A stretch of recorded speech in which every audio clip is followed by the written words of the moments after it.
हर हर महादेव बच्चों, कैसे हो? बढ़िया। चलो, अच्छी बात है। तो हम लोग अपनी क्लास इंडिया 23 बोरोइंग कॉस्ट, उसी को हम लोग रिज्यूम करते हैं। तो मैंने आपको इसमें इंडिया 23 में मीनिंग पढ़ाया था कि क्या क्या मीनिंग, मतलब बोरोइंग कॉस्ट का क्या मतलब है, क्या क्या जाता है, क्या नहीं जाता है, बोरोइंग में क्या क्या आती है और क्या क्या नहीं जाती है। जैसे कॉस्ट ऑफ इक्विटी नहीं जाता है, कॉस्ट ऑफ प्रेफरेंस शेयर नहीं जाता है, biological asset except bearer plant, केवल बियरर प्लांट ही हमारी इसमें बोरिंग कॉस्ट में आती है, उससे रिलेटेड बोरिंग कॉस्ट। और कोई इन्वेंट्री जो कि मैन्युफैक्चर हो रही है large quantity on a repetitive basis, तो उस पे उस इन्वेंट्री को हम लोग इंक्लूड नहीं करेंगे। इसके अलावा जो इन्वेंट्री होगी उसे हम लोग इंक्लूड करेंगे।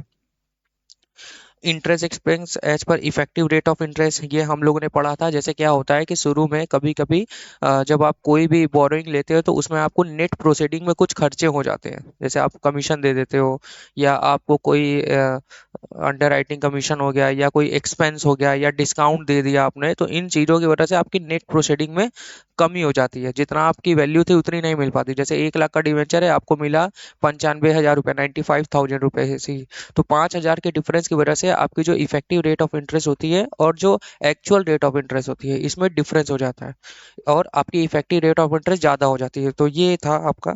इसमें मैंने आपको एक क्वेश्चन भी कराया था, वो आपके कॉपी में होगा, हमारे पास नहीं है, कोई दिक्कत नहीं। तो चलो आ जाओ, हम लोग अपनी क्लास यहाँ से शुरू करते हैं। इंटरेस्ट अभी हम लोगों ने पढ़ा है। सबसे पहला,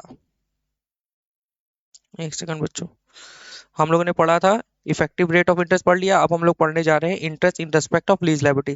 देखो, इन लीज लायबिलिटी के लिए एक हमारा स्पेसिफिक इंड एएस है, इंड एएस 16 तो इसमें हम लोग पूरी इंड एएस मतलब बोरिंग कॉस्ट इससे रिलेटेड हम लोग पढ़ेंगे। इसमें भी ज़्यादा आपको पढ़ना नहीं है, ज़्यादा दिमाग लगाने की जरूरत नहीं है, क्योंकि इसमें बस फाइनेंशियल लीज से रिलेटेड हम लोग टॉपिक बोरिंग कॉस्ट से रिलेटेड पढ़ेंगे। फाइनेंशियल लीज में जो इंटरेस्ट कंपोनेंट होता है वो बोरिंग कॉस्ट के दायरे में आता है, ऑपरेटिंग लीज में तो ऐसा है ही नहीं। तो कोई दिक्कत नहीं है, हम लोग 116 में इसको कंप्लीट पढ़ेंगे, कोई इसमें पढ़ने की जरूरत ऐसा नहीं है आपको। और यहाँ पे ज़्यादा उसका कुछ कवर भी नहीं है इंडिया 23 में आपका। ठीक है बच्चों। अब आ जाइए, अब इसके बाद हम लोगों को क्या पढ़ना है, सॉरी, एक्सचेंज डिफरेंस। देखो, सबसे पहला क्या था, इफेक्टिव रेट ऑफ इंटरेस्ट। देखो, जितना मैं बार बार कहता हूँ, जितनी बार आप रिवाइज करोगे, जो पढ़ रहे हो उसको बार बार रिवाइज करो, उतना आपका इफेक्टिव होगा। आपको उतना ज्यादा आपको लगेगा कि आप रिटेन करते हुए चल रहे हो। ठीक है। तो हमने इफेक्टिव रेट ऑफ इंटरेस्ट पढ़ा, फिर हमने लीज वाला कॉन्सेप्ट पढ़ा कि हम 116 में उसको पढ़ेंगे, फिर आया हमारा exchange difference. Exchange difference arising on foreign currency borrowing. Sir, ये फॉरेन करेंसी बोरिंग क्या होता है? Let's take example. देखो, कोई भी चीज अगर आप पढ़ रहे हो, उसको अगर आप अपने सरल भाषा में आप उसको समझोगे तो वो आपको कभी भी भूलेगा नहीं। आपको कोई भी फॉर्मूला ये सब रटने की जरूरत नहीं है। तो देखो, जो फॉरेन बोरिंग होती है वो क्या होती है। जैसे मान लो आपको लोन की जरूरत है, आप चाहते हो कि कोई लोन आपको मिल जाए। आपको यहाँ पे वो रेट ऑफ इंटरेस्ट सपोज आपको 10% पे मिल रहा है। आपको किसी पीएसयू से 10%, डिपेंड करता है कि लोन की कौन सी क्लासिफिकेशन है, सॉरी, आपको 10% में, मतलब अगर मैं कहूँ कि सर आपको इंडिया में आपको वो लोन 10% में मिल रहा है। अगर आप ग्लोबली देखें, आपने जापान गए, जापान से वही लोन आपको 5% में मिल जा रहा है, उतना ही पैसा।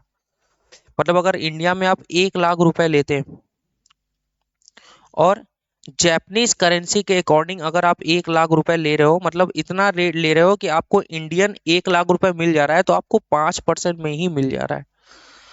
तो सर, हर लोग चाहेगा मुझे 5% रेट ऑफ इंटरेस्ट में ही हमें लोन मिल जाए। बिल्कुल चाहेगा तो ही। लेकिन उसमें क्या होता है कि जब जब आप इसका इंटरेस्ट का पेमेंट करोगे, इंटरेस्ट का पेमेंट जो आप करेंगे, इंटरेस्ट का पेमेंट वो तो आप जैपनीज करेंसी में करेंगे, करेंगे ना बच्चों। जो आप इंटरेस्ट का पेमेंट करेंगे वो आप जापानीज करेंसी में करेंगे। अब जब जापानीज करेंसी में अगर आप करते हैं बच्चों, तो उससे क्या होगा, लेट्स टेक एग्जांपल। मैंने ये जापान न लेके, जैसे एक स्पेसिफिक रेट हम लेके चलते हैं, जापान न लेके आपको यूएसडी दे देता हूँ कि आपने यूएसडी में लोन लिया, यानी कि डॉलर में। डॉलर में आपने, जैसे एक एक एग्जांपल ले लेता हूँ अभी कितना, चलो आओ इसी बहाने मैं चेक भी कर लेता हूँ तुरंत ही। ठीक है, आ जाओ। या अभी छोड़ो, अभी चेक नहीं करता हूँ, सीधा मैं कराता हूँ कि अगर मैं देखूँ, मान लो टेक एग्जांपल कि 90 रुपए रेट है। 90 बहुत ज्यादा हो गया, मान लो 80 रुपए रेट है यूएसडी, मतलब आपको 80 रुपए पर इंडियन करेंसी, सॉरी यूएसडी। ठीक है, मैं अगर ले रहा हूँ बच्चों कि अगर आपको यूएसडी यूएसडी का रेट जो है वो आपका 80 रुपी है, मतलब पर यूएसडी आपका 80 रुपए। आपको एक यूएसडी लेने के लिए आपको 80 रुपए देने पड़ते हैं। यानी अगर आपको 1 लाख यूएसडी, अभी कुछ नोट करने की जरूरत नहीं, आप बस समझो, अगर आपको 1 लाख रुपए लेना है तो आपको कितने यूएस डॉलर आपको लेने होंगे।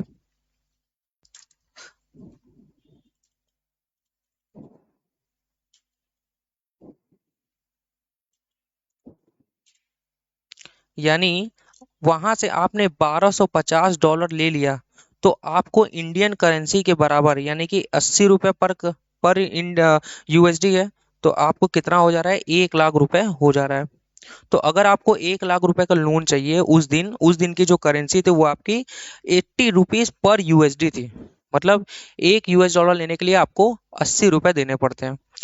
जब आप इसका इंटरेस्ट का पेमेंट करोगे, मान लो उनकी करेंसी के अकॉर्डिंग इंटरेस्ट का पेमेंट था कि 6 मंथ में, या समझने के पॉइंट ऑफ व्यू से देखते हैं कि मान लो आपको साल के लास्ट में आपको इंटरेस्ट पेमेंट करना है, इंटरेस्ट एनुअल है। तो जब आप इंटरेस्ट पेमेंट करोगे बच्चों, आपने तो कितना लिया है, आप इंडियन करेंसी के अकॉर्डिंग 1 लाख रुपए आप सोचेंगे लिया हुआ है। 1 लाख पे आपको कितना इंटरेस्ट रेट मिला हुआ है, आपको 5% इंटरेस्ट रेट पे मिला हुआ है। तो 5% 1 लाख का कितना हो गया आपका, 5,000 रुपए। लेकिन अब आपको पे तो करना है 31 मार्च को। 31 मार्च की जो यूएसडी की रेट थी वो 90 रुपी पर यूएसडी थी, मतलब आपका 10 रुपए एक्स्ट्रा आपको और देने होंगे, तब जाके आपको $1 मिलेंगे। यानी आपका कितने का लॉस हो गया, आपका आपने लिया था 80 में, और अब आप पे कितने पे कर रहे हो, 90 पे। तो इसी का जो डिफरेंस है, ये 90 में से 80 का जो डिफरेंस है, $10 का ये जो डिफरेंस है आपका, कितने बोरोइंग पे, पूरे आपके कितने बोरोइंग पे, 1 लाख बोरोइंग पे आपने कितना डॉलर लिया था, 1250, 12,500। इस इंडियन रुपीस की जो आपकी ये जो डिफरेंस है, इस पैसे को आपको क्या करना है, कैपिटलाइज करना है, या इसको पीएनएल में डालना है। आपका ये लॉस है या आपका कैपिटलाइज होगा। कैपिटलाइज कब होगा, जब ये किसी क्वालिफाइंग एसेट से रिलेटेड है, वो हम लोग पढ़ेंगे। तो मैंने आपको अभी ये बताया कि क्यों कोई बाहर से लोन नहीं लेता, क्योंकि रेट कम है, ठीक है, लेते भी हैं, ऐसा मैं नहीं कह रहा हूँ कि नहीं लेता, लेते भी हैं, लेकिन हमारा ये एक्सचेंज डिफरेंस भी बीच में आ जाता है। तो यही हमारा ये कॉन्सेप्ट है कि exchange difference arising on foreign currency borrowing, कि अगर आप फॉरेन करेंसी में बोरो करते हैं तो उस केस में जो एक्सचेंज डिफरेंस होता है उसका इंड एस 23 में कैसे ट्रीटमेंट बताया गया है। तो चलो आ जाओ, समझ गए आप सारी चीजें। तो देखो, देखो आपको पूरे इंडेक्स 23 में ये तो मालूम है कि सर जो भी इंटरेस्ट का खर्चा है, या तो वो कैपिटलाइज होगा या तो वो पीएनएल में जाएगा। कैपिटलाइज कब होगा, जब वो किसी क्वालिफाइंग असेट से रिलेट किया गया है। सर आपने तो कहा कि आप केवल यूएस डॉलर बोरो कर रहे हो। बच्चों, आप जो यूएस डॉलर बोरो कर रहे हो उसका मोटो क्या है, आप उस बोरोइंग से क्या कर रहे हो, क्या कोई एसेट्स खरीद रहे हो जो क्वालिफाइंग एसेट्स है, तो आप कैपिटलाइज करो। क्या नॉर्मल वर्किंग कैपिटल के लिए, आपने अपने बिजनेस को रन करने के लिए बस आपने पैसे लिए हुए हैं, तो आप पीएनएल में डालो। So simple. तो चलो आ जाओ। तो देखो, लिखा है कि if any enterprise has borrowed fund in foreign currency, foreign currency यानी कि सर यहाँ पे इसका क्या मतलब है, सर ये बोल रहा है कि अगर आपने डॉलर में पैसे लिए हैं, किससे रिलेटेड, फॉर द एक्विजिशन या प्रोडक्शन या कंस्ट्रक्शन या डेवलपमेंट, किसी असेट्स को आप या तो क्या कर रहे हो, या तो आप एक्वायर कर रहे हो, सीधा आप उसको खरीद ले रहे हो, दूसरा, सर आप उसको प्रोडक्शन कर रहे हो, मतलब आप उसको बना रहे हो। तीसरा, कंस्ट्रक्शन। कंस्ट्रक्शन का मतलब आप उस असेट्स का पूरा आप खुद ही उसको कंस्ट्रक्ट करवा रहे हो। एज ए एग्जांपल, आप कोई बहुत बड़ी वहां बिल्डिंग बनवा रहे हो। तीसरा, डेवलप, मतलब कोई आपकी कोई ऐसी रिसर्च एंड डेवलपमेंट वाली चीजें हैं, आप इनटेंजिबल असेट से रिलेटेड है, आप उसका डेवलपमेंट कर रहे हो। ऑफ, और वो असेट्स कैसी है, क्वालिफाइंग एसेट्स है। क्वालिफाइंग एसेट्स सर क्या होता है? सर हमें हमें इंटर सीए इंटर में हमने पढ़ के आया है क्वालिफाइंग एसेट्स। क्वालिफाइंग एसेट्स हमने पढ़ के आया है सर। उसमें हमने बताया गया था कि अगर किसी असेट्स को रेडी करने में 12 महीने का समय लगता है तो वो असेट्स क्वालिफाइंग असेट्स मानी जाएगी। लेकिन बच्चों, इंड एस 23 में ऐसा कुछ भी नहीं बोला गया है। इंडिया 23 में क्वालिफाइंग असेट्स को की टाइम लिमिट कहीं निर्धारित नहीं की गई है। उसमें ऐसा लिखा हुआ है कि इंडिया 23 में ऐसा कहीं नहीं है कि 12 महीने, बल्कि एएस आपकी 16 में ऐसा कहा गया है कि आपकी 12 महीने अगर होगी तो माना जाएगा क्वालिफाइंग एसेट्स। मतलब रेडी टू यूज करने में, किसी असेट्स को बनाने में जब तक कि वो रेडी टू यूज ना हो जाए। यहाँ पे पुट टू यूज मैं नहीं बोल रहा हूँ, मतलब रेडी टू यूज में आपकी असेट्स रेडी हो गई है यूज के लिए, अब 12 महीने लगते हैं तो वो क्वालिफाइंग एसेट्स है। इंडेक्स 23 में ऐसा कुछ भी नहीं बोला गया। इंडेक्स 23 में बोला गया है कि उस असेट्स को सब्सटेंशियल पीरियड ऑफ टाइम अगर लगता है तो वो असेट्स आपकी क्वालिफाइंग असेट्स होगी।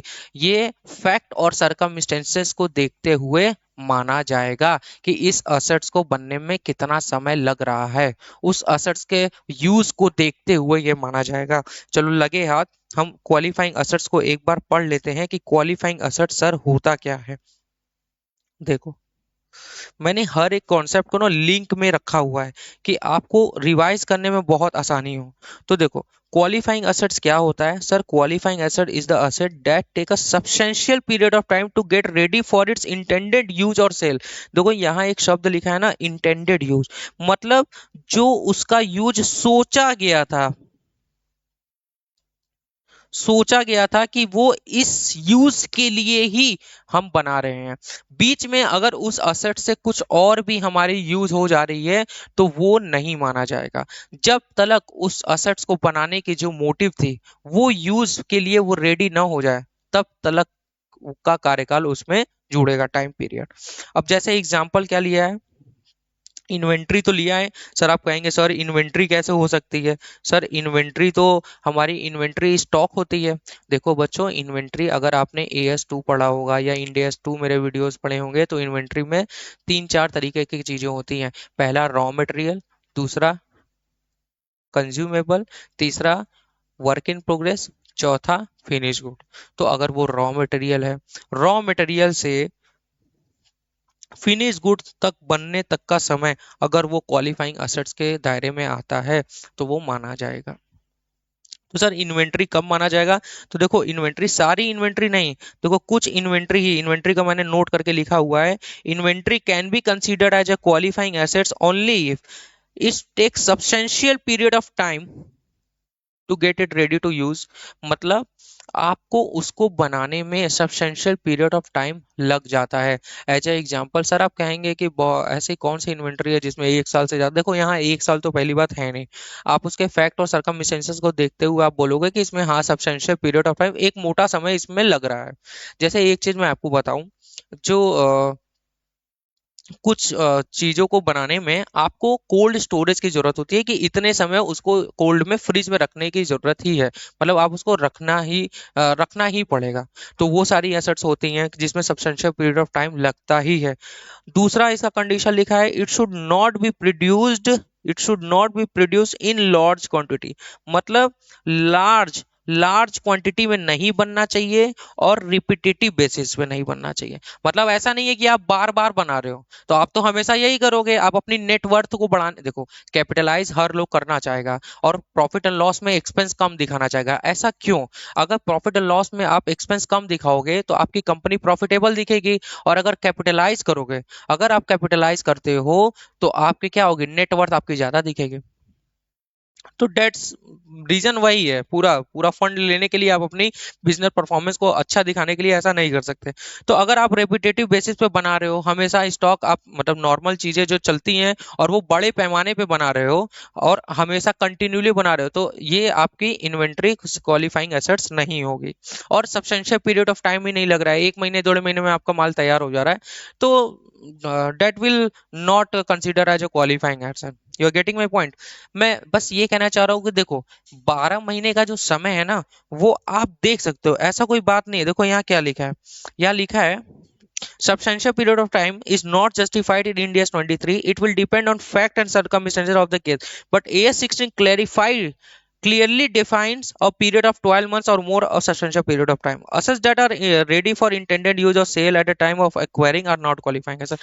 मतलब कोई एसेट आप खरीद रहे हो और खरीदते समय ही वो रेडी टू यूज है, मतलब आपको ट्रक चाहिए, आपने जाके शोरूम से ट्रक खरीद लिया, तो भाई वो तो रेडी टू यूज है ना, वो आप क्वालिफाइंग एसेट, उसके लिए आपने बोरोइंग ले लिया और आप कह रहे हो कि वो आपके क्वालिफाइंग एसेट्स है, और आप उस पे जो आपने लोन लिया हुआ है आप उसके इंटरेस्ट को कैपिटलाइज कर रहे हो, तो ऐसे थोड़ी हो जाएगा।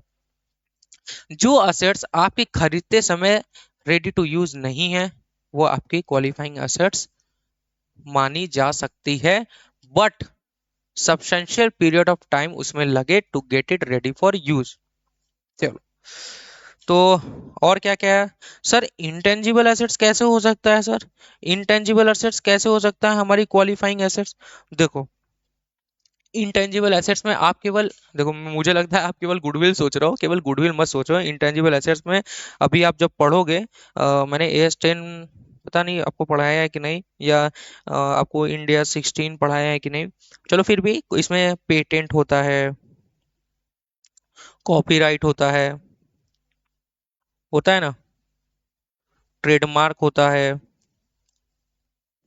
इंटेलेक्चुअल प्रॉपर्टी राइट होती है, और भी बहुत सारी चीजें होती हैं। अगर उसको खरीदने में या उसको उसको बनाने में आपको सब्सटेंशियल पीरियड ऑफ टाइम लगता है तो वो कैपिटलाइज होगी, वो क्वालिफाइंग एसेट्स है।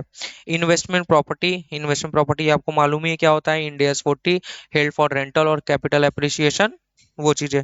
बियरर प्लांट्स आपको मालूम ही है, बायोलॉजिकल एसेट्स का ये एक ऐसा कंपोनेंट है जो आपकी उसमें इंडिया 16 में भी कवर होता है, यानी कि आपकी प्रॉपर्टी प्लांट एंड इक्विपमेंट में भी कवर होता है, ओनर ऑक्युपाइड प्रॉपर्टी में भी कवर होता है, और यही चीज इंडिया 23 में भी आती है, जो कि हमारी क्वालिफाइंग असेट्स में मानी जाती है। ठीक है। पावर जनरेशन प्लांट आपको पता ही है, और मैन्युफैक्चरिंग प्लांट्स आपको पता ही है, ये सब ऐसे प्लांट्स होते हैं जिसको बनने में सब्सटेंशियल पीरियड ऑफ टाइम लगता है। अब लेकिन आप अगर आप ऐसे कहो कि आपने बाइक लिया और वो आपकी क्वालिफाइंग एसेट्स है, तो ये ऐसा तो नहीं चलेगा ना बच्चों, कि आप कुछ भी बोल रहे हो और मैं कुछ भी मान रहा हूँ। ऐसा तो नहीं है मैं कुछ भी पढ़ा रहा हूँ, आपको समझ में आ रहा है ना मैं क्या कह रहा हूँ। चलो अच्छी बात है, समझ में आना चाहिए बच्चों, ठीक है।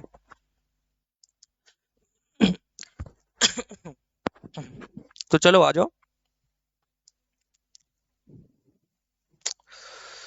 थोड़ी एसी की हवा जो है मुझे लग नहीं रही है, लग रहा है। एक सेकंड बच्चों, सॉरी सॉरी सॉरी।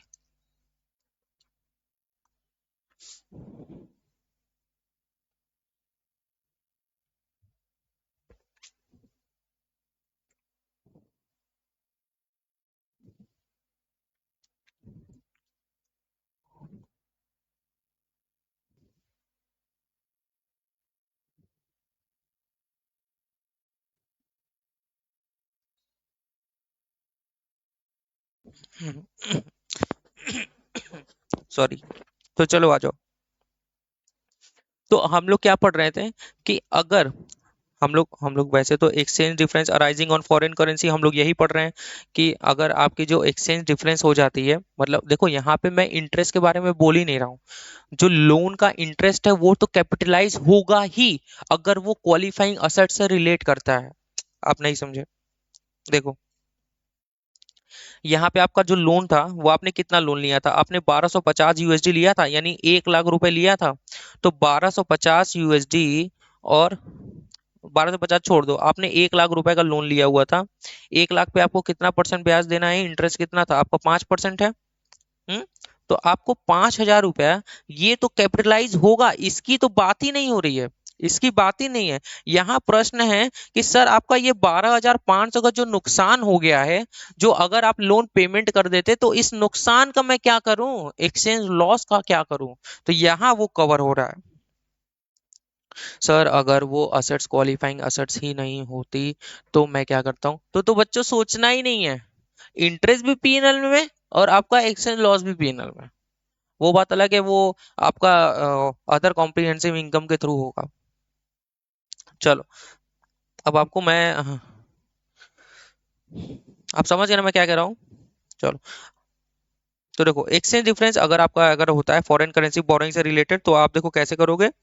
अगर आपने फॉरेन करेंसी में बोरोइंग किया है और for the acquisition production construction या development of a qualifying asset, then if there are any exchange loss, अगर कोई एक्सचेंज लॉस है एट बैलेंस शीट डेट पे on such loan, exchange gain के बारे में कुछ नहीं बोल रहा है यहाँ पे। एक्सचेंज गेन को आपको नहीं देखना है। Due to prudence we can capitalize it to the cost of assets as a borrowing assets, the following steps should be applied as per para 6c। para 6c के अकॉर्डिंग दिया हुआ है, ये याद रखना कि पैरा 6 ई में उसका ट्रीटमेंट कैसे करना है। तो देखो इसमें सबसे पहले आपको निकालना है कि कैलकुलेशन ऑफ नोशनल सेविंग। सबसे पहले आप नोशनल सेविंग निकालोगे। इंटरेस्ट ऑन लोकल बोरोइंग, मतलब अगर वो पैसा आपने इंडिया में बोरो किया होता तो आपकी कितनी बोरोइंग कॉस्ट होती। एग्जाम्पल देखो, इंडिया में अगर उसने बोरो किया होता तो आपको 10% देना होता 1 लाख पे। देखो, यानी इसके एग्जाम्पल अभी आप लोग लिखना नहीं, मैं बस बता रहा हूं। इंडिया में अगर उसने बोरो किया होता तो 1 लाख पे इसको 10% यानी कि सीधा 10,000 रुपए इसको देने होते। उसने कब बोरो किया है सर, उसने बोरो किया है, उसने बोरो किया फॉरेन करेंसी में। इसमें से आप माइनस करोगे, इसमें से क्या माइनस करोगे आप सर, माइनस कर रहे हो कि actual interest on foreign currency borrowing in Indian currency, मतलब आपकी एक्चुअल इंटरेस्ट कितनी है। जैसे देखो, एक चीज मैं आपको ये समझाना चाह रहा हूं कि आपने कितने डॉलर लिए हैं। सर आपने लिए थे $1250। जब आप इंटरेस्ट पे करोगे, मेरी बात सुनो आप, जब आप इंटरेस्ट पे करोगे तो उस दिन आप 80 के रेट से तो जाओगे नहीं। उस दिन आप कितने की रेट से जाओगे, उस दिन आप 90 की रेट से जाओगे। एग्जैक्टली मैं भी यही कहना चाह रहा हूँ मेरे बच्चों। तो यानी यहाँ पे जो मैं कहना चाह रहा हूँ, ये आप क्या करेंगे sir, 1250 multiply by 90 multiply by 5% rate of interest. कितना हो गया sir, 1250 multiply by 90 multiply by 5%। Sir ये हो गया सर 5625। मतलब क्या है, अगर आप इंडिया में बोरो करते तो 10,000 रुपये ब्याज देना पड़ता। आपने बाहर बोरो किया है तो आपको 5,625 रुपये ही आपको देना पड़ रहा है। तो यानी आपने बाहर बोरो करके आपने कितने का तीर मारा है सर, आपने जो तीर मारा है वो 4375 का आपने सर तीर मारा है। और इतना ही बस आप कैपिटलाइज कर सकते हो अगर वो क्वालिफाइंग रिलेटेड असेट्स से है तो। कैपिटलाइजेशन लिमिट जो है वो आपकी इतना ही है। मतलब मैक्सिमम देखो मैंने लिखा है it's a deadline for capitalization of exchange loss, इससे ज्यादा आप कैपिटलाइज नहीं कर सकते। मतलब आप चिल्ला रहे हो कि क्या सर, आप सरकार से यही बोल रहे हो ना कि अरे मैंने वहां से बोरो किया मुझे इतने का पड़ रहा है, आप लोग यहाँ पे दे रहे हो तो आप अपनी रेट के अकॉर्डिंग तो कैपिटलाइज करो, हमें अलाउ करो। अगर हम यहाँ से बोरो करते तो हमें 10% में मिल रहा है, तो आप अगर यहाँ से मैं बोरो करता तो 10,000 पूरा अलाउ करते ना। तो मैं वहां से बोरो किया तो दोनों का डिफरेंस सरकार ने बोला चलो ठीक है भाई, तुमने वहां से बोरो किया इतना, यहाँ से बोरो किया इतना, तो डिफरेंस 4,375 है, हम इसको तुम्हें कैपिटलाइज करने को देंगे। कैपिटलाइज कर लो, तुम अपनी नेटवर्थ बढ़ा लो, खर्चा बचा लो, प्रॉफिट एंड लॉस तुम प्रॉफिट में दिखा लो अपनी कंपनी को। चलो ठीक है। अब आप देखोगे कि आपकी एक्सचेंज लॉस, देखो मैंने पहले बताया आपको क्या निकालना है। सबसे पहले नोशनल सेविंग, कि आपको बाहर कितना ब्याज लग रहा है और इंडिया में कितना ब्याज लग रहा है। अब आपको देखोगे कि एक्सचेंज लॉस कितना हुआ। देखो सबसे पहले foreign currency loan in Indian currency at balance sheet date, foreign currency loan Indian currency at balance sheet date. Balance sheet date का मतलब समझ रहे हो? क्लोजिंग डेट के बारे में बोल रहा है ये, क्लोजिंग जिस दिन आप पेमेंट कर रहे हो। मतलब आपने 1250 लिया था, multiply by Indian currency at balance sheet date कितना है, 90 है। Foreign currency loan in Indian currency at actual rate, वहां कितना था सर? सर आप क्यों इतना चिल्ला रहे? अरे मैं ऐसे ही बोलता रहता हूँ यार, 80 था सर। सर वहां कितना था सर? 80 था। कितना लिया था सर? 1250। सर कितना डिफरेंस लेस करना है? तो सर आपका ये आ जाएगा, ये सर आपका आ जाएगा 1250 में से, अरे सीधा 90 और 80 का डिफरेंस है, तो सर 12,500 का आपका लॉस हुआ है।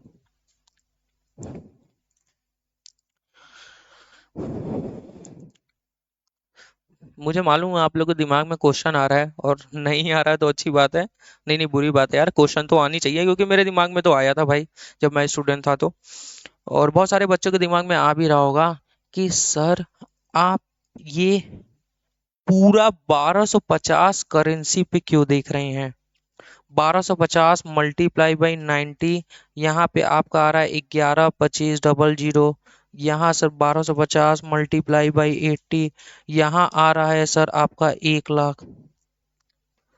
सर आप पूरे लोन पे क्यों देख रहे हो? लोन पे आपको पूरा एक्सचेंज लॉस आप क्यों देख रहे हो?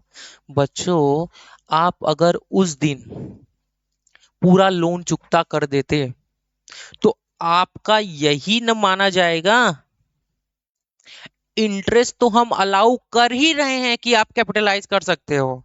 मतलब क्या है देखो, ये जो ये जो आप जो है, कहाँ गया ये जो आपका 5,625 है, ये तो हम, ये कहाँ गया, ये तो हम अलाउ कर ही रहे हैं, ये आप कैपिटलाइज कर लो अगर ये क्वालिफाइंग एसेट से रिलेटेड है, इसमें कोई दो राय नहीं है।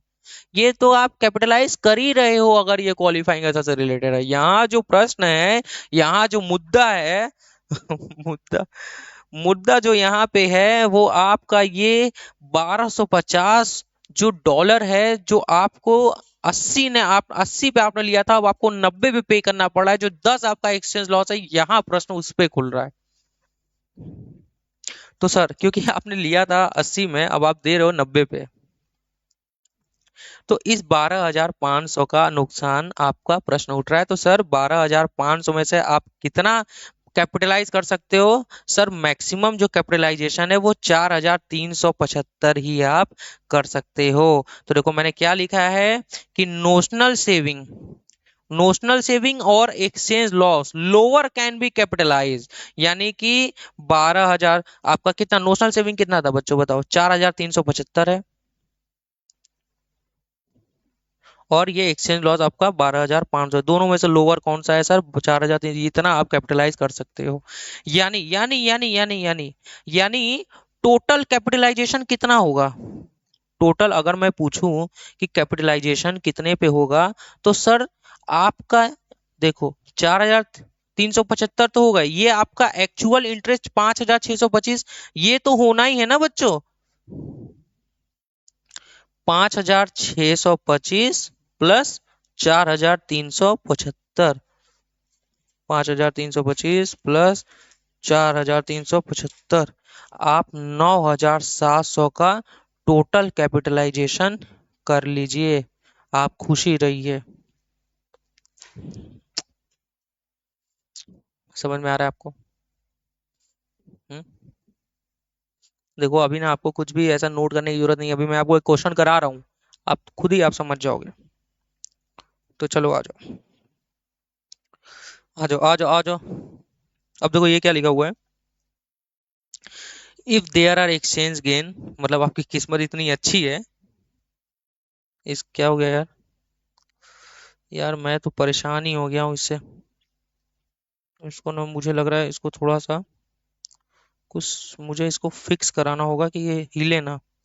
देखो मतलब आपकी किस्मत इतनी अच्छी थी, आपने लिया 80 में और क्लोजिंग रेट पे वो 70 हो गया। मतलब $1 लेने के लिए आपको पहले 80 रुपए देने होते थे, अब वो 70 रुपए लिए, 70 रुपए में ही आप $1 दे रहे हो, तो आपको फायदा हो गया। तो अगर एक्सचेंज गेन हो जाता है on reduction in foreign currency due to decline in exchange rate, such gain will be transfer to P and L account only. अब आप ऐसा मत कर देना कि जो है कैपिटलाइजेशन को कम करोगे,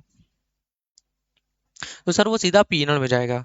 लेकिन लेकिन अगर आपने आपने किसी साल, सबसे पहले साल आपने एक्सचेंज लॉस को कैपिटलाइज किया, आगे जाके आगे जाके आपको गेन हो गया, तो जितना आपने पिछले बार आपने कैपिटलाइज किया है, केवल उतना ही आप रिवर्स कैपिटलाइजेशन कर सकते हैं, और बाकी पैसा आप पीएनएल में ट्रांसफर कर सकते हो। इसका भी मैं क्वेश्चन कराऊंगा, घबराने वाली बिल्कुल बात नहीं है, ये आप भूल जाओ। अभी अभी एक मैं छोटा सा क्वेश्चन करा रहा हूं, आप उसको जो है करिए।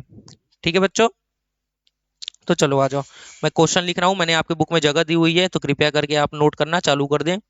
ठीक है, क्वेश्चन नंबर 1, यूएसडी बोरोड 10,000, $10,000 आपने बोरो किया। ठीक है, एक्सचेंज रेट, जो आपका सर एक्सचेंज रेट है, यहाँ पे मैं लिख दे रहा हूँ एज ऑन 1 अप्रैल 2001 को। तो एक्सचेंज रेट 2001 मत लिखो यार, चलो चल लिख दे रहा हूँ 1 अप्रैल 2001 को। एक्सचेंज रेट जो आपका 1 अप्रैल 2001 को था, वो आपका 70 रुपये था, और आपका 31 मार्च 2002 को आपका 80 रुपये हो गया। ठीक है सर। सर आपका जो इंटरेस्ट रेट है, सर जो आपका इंटरेस्ट रेट है ना, आपका फॉरेन बोरोइंग पे जो इंटरेस्ट रेट है, वो आपका सर है 5%। और अगर आप लोकल रेट ये देखोगे, यानी कि अगर इंडिया में रेट है, तो वो आपका 10% है।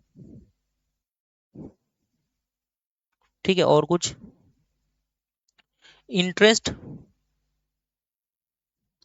पेड ऑन एनुअल बेसिस,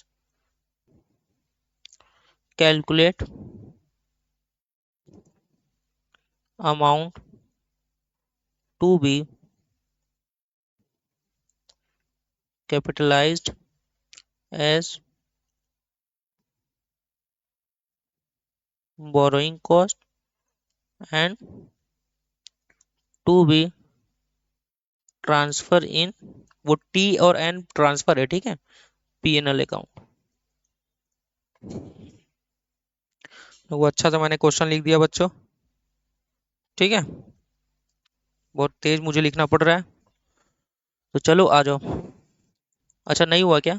लो लिख लो लिख लो लिख लो लिख लो लिख लो, नहीं तो सर आप लोग तो कुछ भी कहोगे कि सर आप जो लिखने का समय नहीं देते। लिख लो लिख लो लिख लो।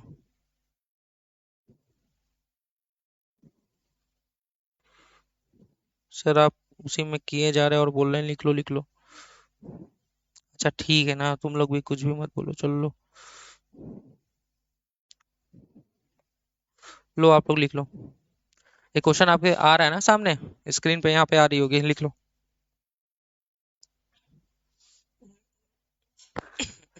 Sorry sorry sorry.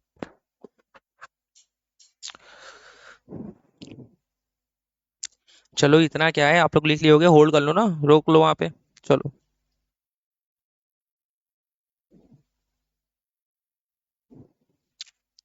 अरे यार हाँ, तो देखो,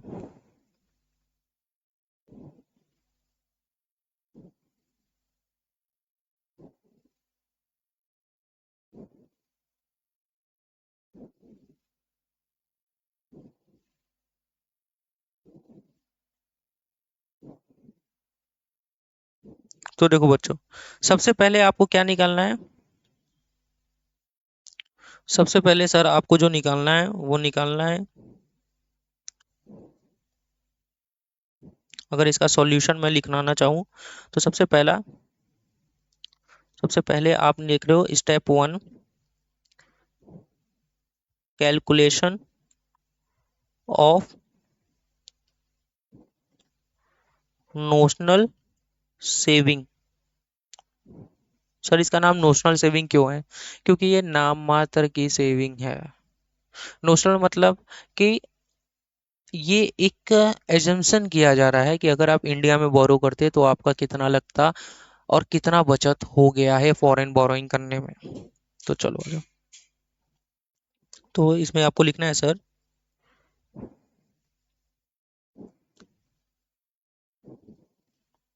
sir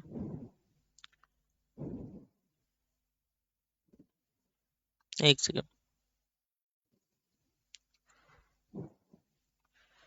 borrowing cost in Indian currency if fund borrowed in India. मतलब अगर इंडिया में बोरो किया होता तो उसका बोरोइंग कॉस्ट कितना पड़ता। तो सर देखो, आपने कितना बोरो किया है सर? सर आपने जो बोरो किया है वो $10,000 बोरो किया है। और आपको कितना पैसा मिल गया उस तारीख को? अगर आपने $10,000 बोरो किया है तो 70 की रेट से आपको कितना पैसा मिल गया सर? 10,000। एक सेकेंड। सर 10,000 मल्टीप्लाई बाई 70, यानी आपको 7 लाख रुपए मिल गए बच्चों इंडियन करेंसी में। मतलब ये $10 लाख है और आपका 70 रुपया पर डॉलर मल्टीप्लाई बाई इंडिया में कितना रेट ऑफ इंटरेस्ट है बच्चों? लोकल रेट इंडिया में कितना है? 10%।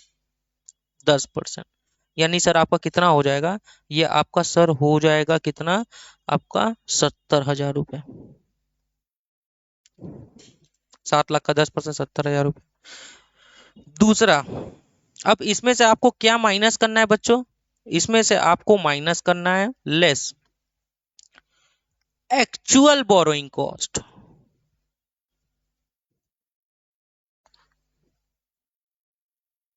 इन Indian currency.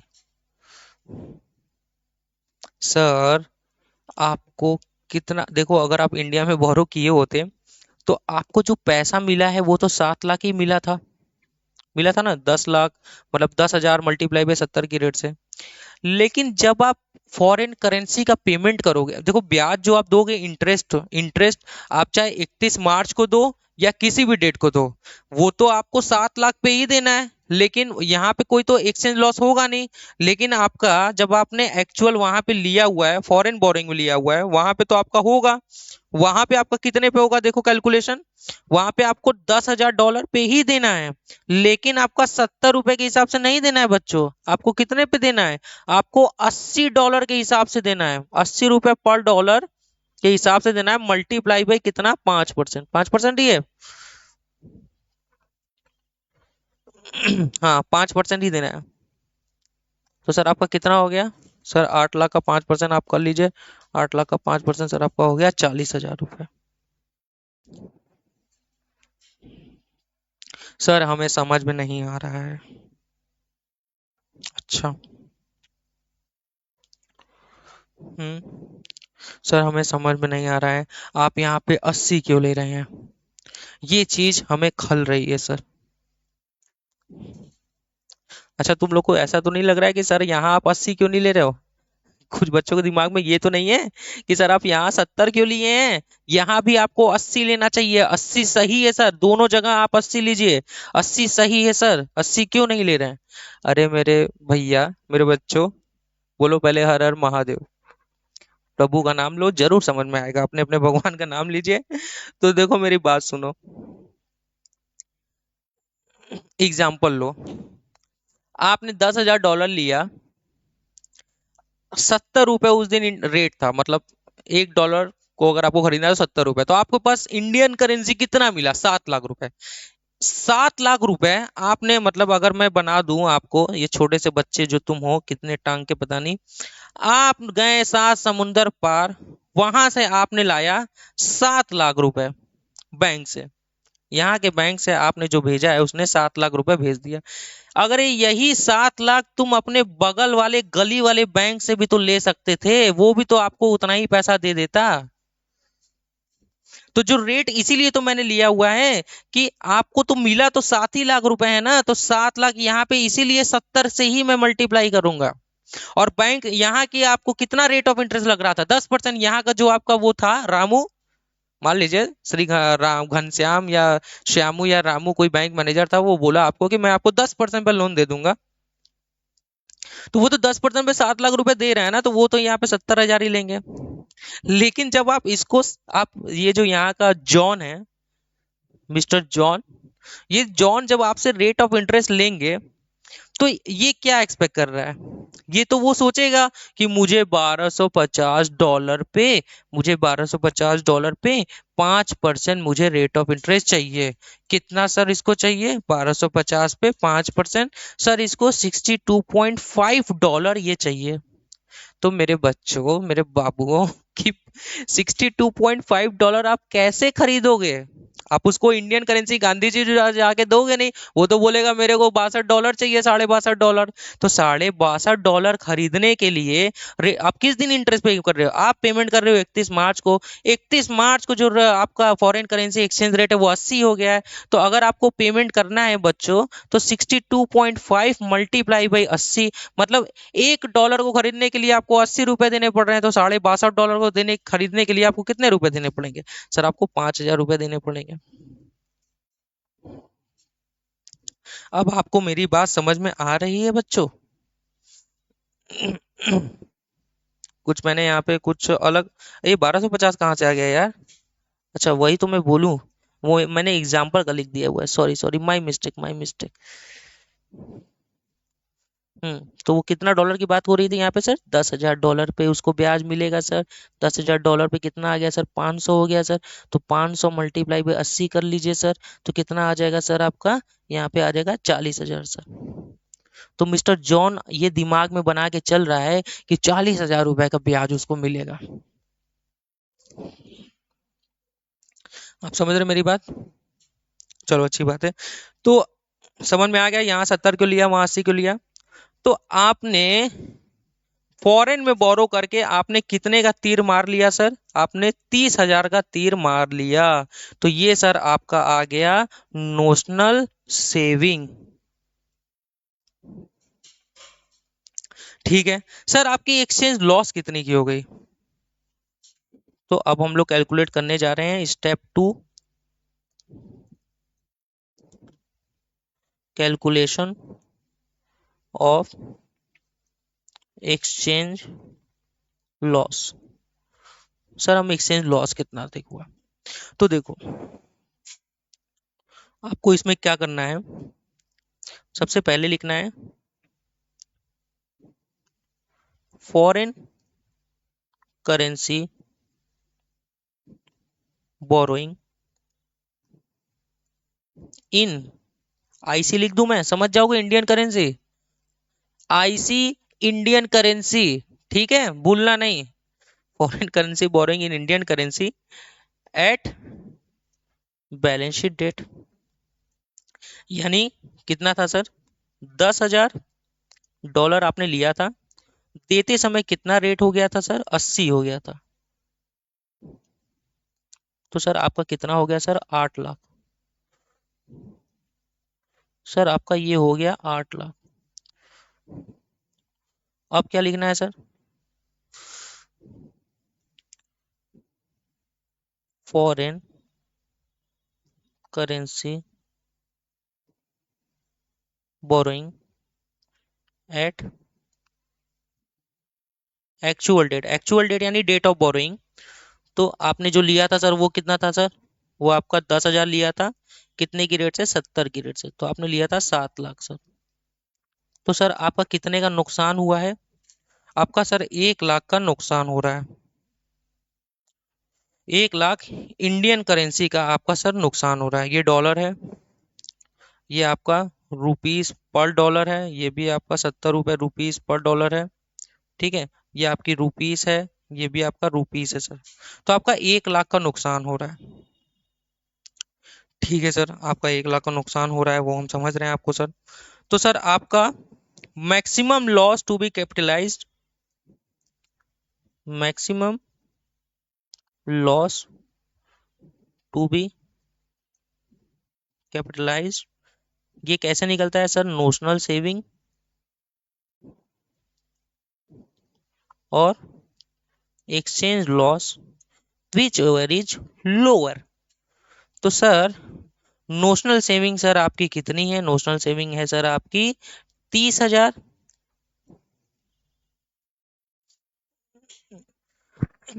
Sorry sir, notional saving आपकी सर, नोशनल सेविंग आपकी सर, नोशनल सेविंग सर आपकी, नोशनल सेविंग आपकी है 30,000। सर एक्सचेंज लॉस आपका 1 लाख है, दोनों में से कौन सा सर लोअर है?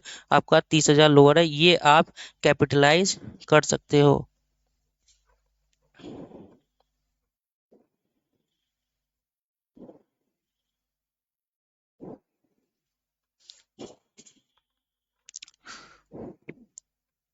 Exchange loss to be capitalize 30,000 rupees, 30,000। Total interest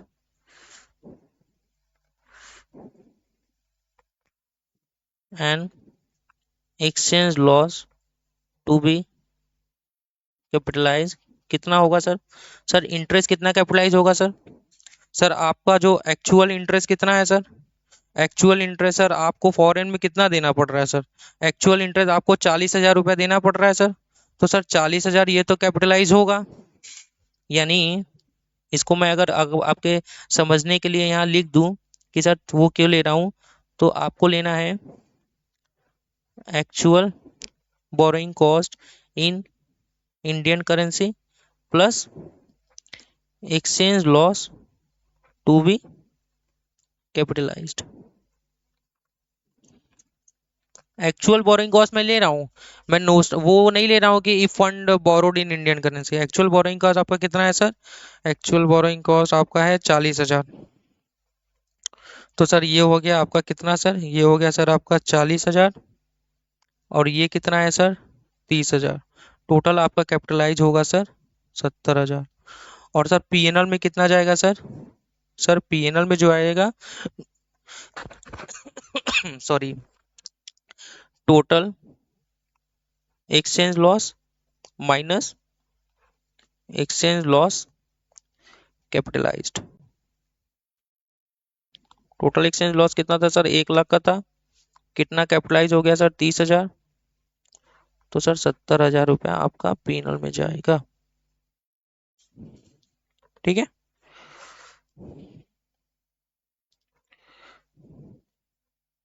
low note कर लो आप लोग।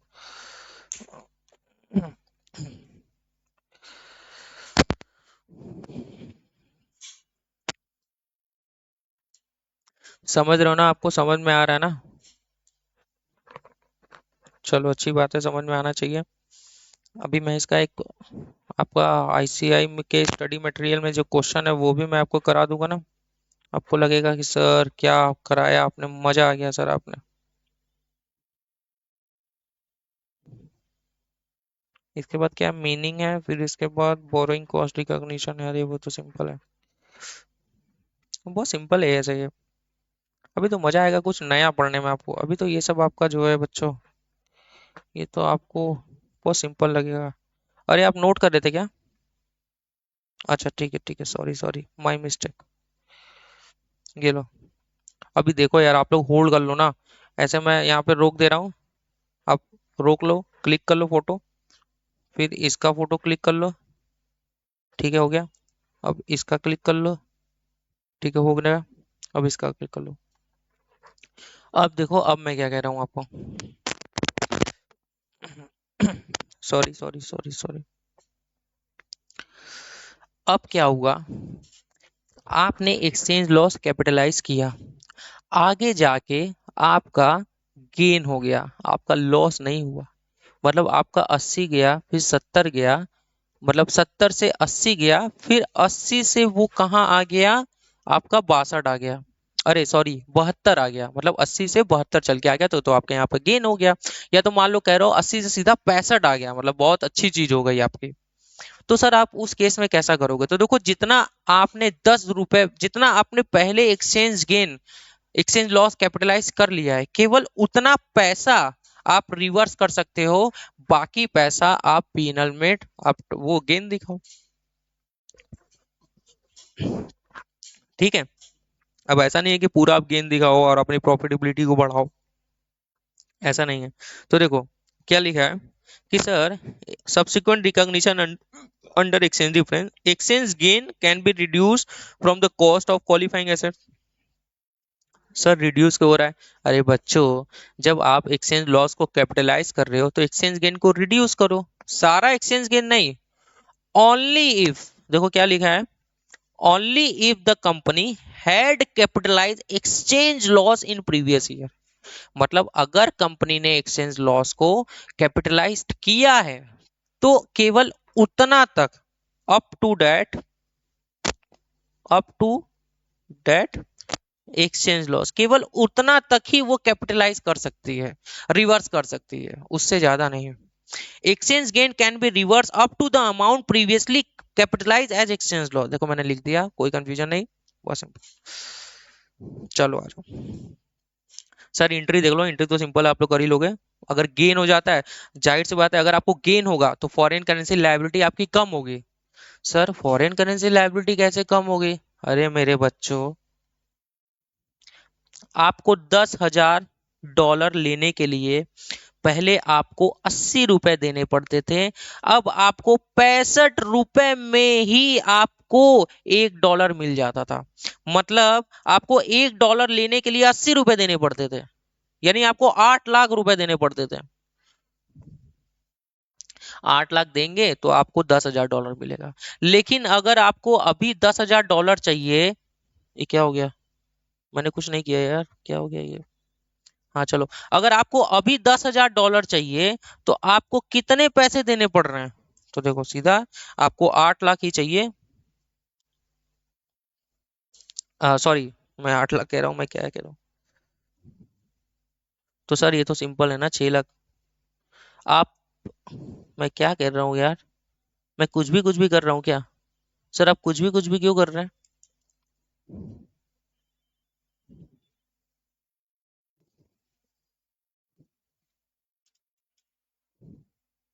सही तो मैं कह रहा हूँ, मैं कहाँ कुछ कह रहा हूँ। 6,50,000, तुम लोग मुझे कंफ्यूज कर दे रहे हो। सर आप जो है पहले 8 लाख रुपए लेके जाते थे, तो आपको 10,000 डॉलर मिलता था। अब आप 6.5 लाख रुपए लेके जाएंगे, 10,000 डॉलर मिल जाएगा।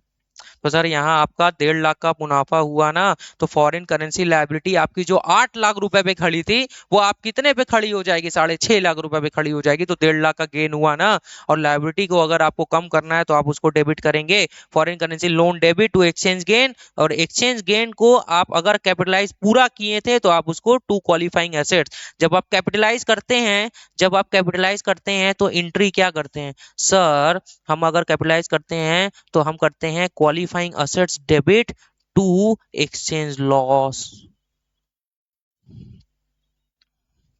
फिर exchange loss debit to foreign currency borrowing, क्योंकि बोरोइंग आपकी बढ़ती है।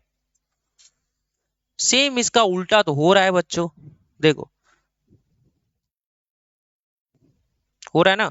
यहाँ पे आपने एक्सचेंज लॉस को डेबिट किया था, यहाँ एक्सचेंज गेन को टू कर रहे हो। फॉरेन करेंसी बोरोइंग को टू किया था, यहाँ फॉरेन करेंसी लोन को डेबिट कर रहे हो। क्वालिफाइंग एसेट्स डेबिट थी क्योंकि आपने कैपिटलाइज कर रहे, तो यहाँ क्वालिफाइंग एसेट्स टू में हो जा रहा है। एक्सचेंज गेन टू में था, एक्सचेंज लॉस, यहाँ पे एक्सचेंज गेन डेबिट में हो जा रहा है। सीधा सिंपल सा है बच्चों, इसमें तो कोई बहुत बड़ी बात नहीं है। तो चलो आ जाओ, मैं इसका आपको को एक क्वेश्चन ही करा दे रहा हूँ। ठीक है, मैं आपका जो प्रीवियस एग्जाम्पल लिखा था, उसी एग्जाम्पल को कंटिन्यू कर रहा हूँ। ठीक है,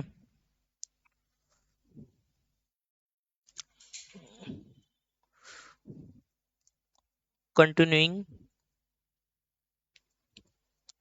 with previous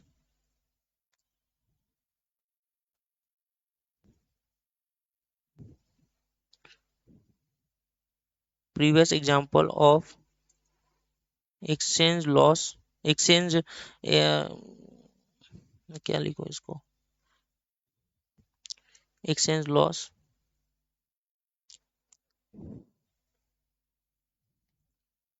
exchange rate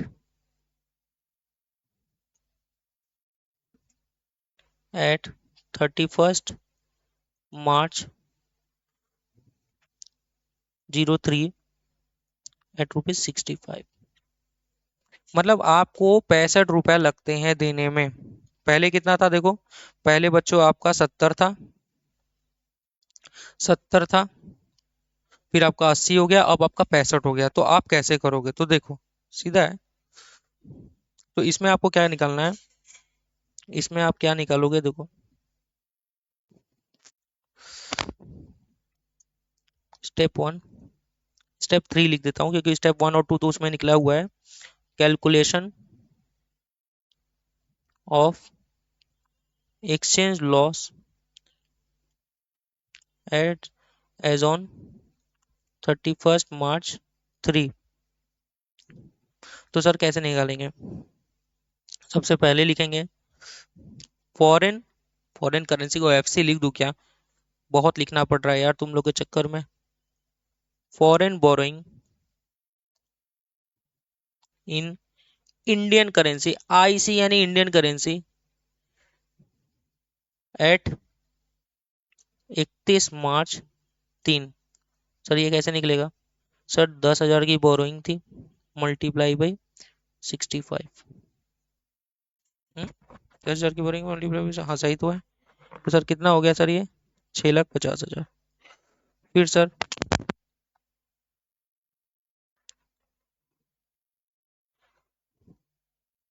foreign borrowing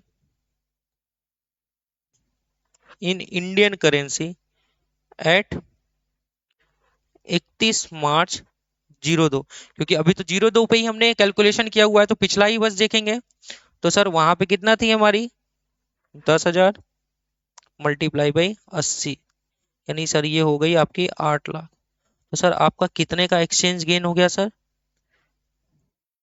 minus less, exchange gain हो गया सर आपका 1.5 लाख का, एक्सचेंज गेन हो गया सर, माइनस में है इसलिए एक्सचेंज गेन। तो सर देखो, तो सर आप क्या लिखेंगे, एक्सचेंज लॉस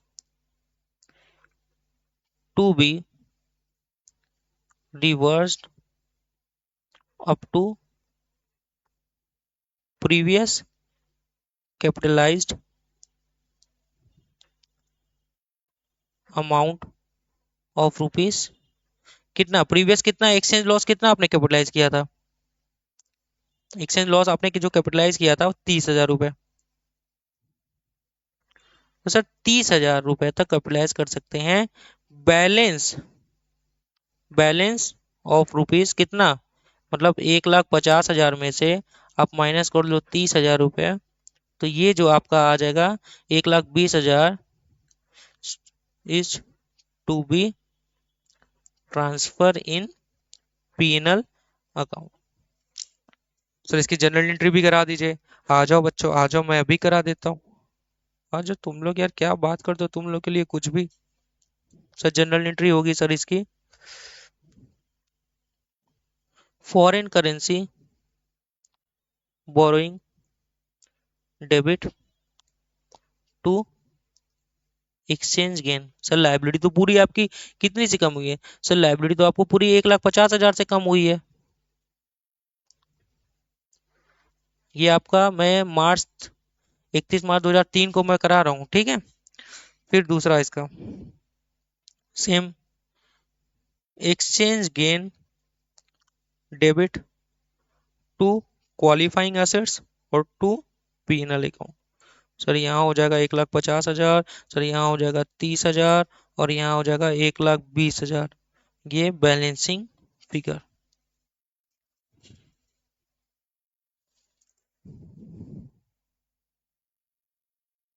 सर ऊपर की भी एंट्री अगर आप करा देते, अच्छा पहले इसको नोट कर लो, तुम लोग केवल बातें कहने को कह दो। करना कुछ नहीं है। तो कैसा लगा ये एक्सचेंज गेन का और एक्सचेंज लॉस का टॉपिक? चलो अच्छी बात है, समझ में आई होगी। अब रोक लो यार, रोक के कर लो ना, कितना आप लोग लिखते हो यार, से लग रहा है गाय पे निबंध लिखने लगे आप लोग।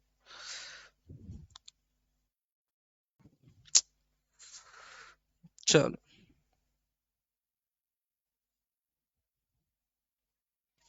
तो समझ में आया आपको एक्सचेंज लॉस का टॉपिक? बहुत सिंपल है, ऐसा कुछ बहुत बड़ी बड़ी बात नहीं है। इसमें एक और क्वेश्चन है, आपके स्टडी मैट में भी दिया हुआ है, जिसमें मान लो आप यहाँ पे तो अभी पूरा $10,000 बाकी था, लेकिन हो सकता है आपने पिछले साल आधा 5,000 या 3,000 आपने दे दिया होता, और अभी बस $7,000 ही होता। तो यहाँ पे बस ज्यादा कुछ नहीं करना है, वो प्रोपोर्शनेट अमाउंट कितना होता। जैसे मैं बता रहा हूँ, जैसे आपने सिंपल है, जैसे आपने $30,000 का कैपिटलाइज किया है, ये कितने डॉलर का था? ये आपका $10,000 का था। तो अगर आपका अभी बस $7,000 बचा है तो आप $7,000 का निकाल लो, या अगर अभी आपका सीधा मैं अगर मैं आपके चलूँ, हाँ चलो $7,000 ही बचा था, तो आपका कितना हो जाता? आप यहाँ पे माइनस माइनस कितना हो गया, आपका कितना हो जाता? 7 × 21 = 21,000। तो आप 21,000 से बस कैपिटलाइज मतलब रिवर्सल देखते हैं, यानी 1,50,000 का जो गेन आप देख रहे हैं, उसमें से ये 1,50,000 तो पूरा 10,000 पे आपने देखा हुआ है। तो आप अभी कितने पे देखते हैं? $7,000 पे देखते हैं आपका कितना नुकसान हो रहा है। और जितना भी नुकसान होता है, जैसे एज एग्जाम्पल मैं 1,00,000 रुपए मान रहा हूँ कि 1,00,000 रुपए अगर आपका नुकसान होता है, तो उसमें से 21,000 रुपए आप यहाँ लिखते क्वालिफाइंग एसेट्स में, और बाकी पैसा आप पीएनएल में लिख देते हैं। बस यही है, और कोई दिक्कत नहीं है, और ये बहुत इंपॉर्टेंट टॉपिक है और बहुत मस्त टॉपिक है। ठीक है, इसमें कुछ घबराने वाली बात नहीं है। तो चलो, ये टॉपिक मैं यहाँ पे रोक देता हूँ, ये छोटी सी वीडियो मैं यूट्यूब पे डाल दूंगा, और फिर आगे हम लोग अपना शुरू करते हैं, ठीक है।